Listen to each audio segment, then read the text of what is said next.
उच्च न्यायालयाच्या आदेशा आड सरकारान सर्वोच्च न्यायालयात SLP दाखल केल्या। उच्च न्यायालयान 45 दिसां भितर वेंचणुको घेवपाचो आदेश दिल्लो।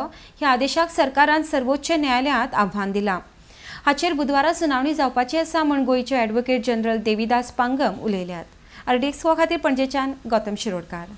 हायकोर्टाच्या ऑर्डरीच्या विरुद्ध आम्ही सुप्रीम कोर्टान गव्हर्मेंटान SLP फायल केला आणि ही SLP आसा ती हायकोर्टाची ऑर्डर, ह्या ऑर्डरीन 45 दिसां भितर इलेक्शनां गोंयान घे म्हणून सांगिल्ली, ती ऑर्डर आमी चॅलेंज केल्ली आसा आनी ती येता ते बुधवार दीस सुप्रीम कोर्टान फिक्स जाल्ली आसा। तर आमकां दिसता अशें की आमचें म्हणणें जें आसा की पावसान गोंयान इलेक्शनां घेवपाक शक्यूच ना म्हणून हें म्हणणें सुप्रीम कोर्टान मानून घेतलो अशें आमकां एक विश्वास आसा। आनी ही ज्यो प्रॅक्टिकल डिफिकल्टी आसा सगळ्या लोकांक, हो सरकाराचोच प्रश्न ना, हो प्रश्न आसा सगळ्या लोकांचो।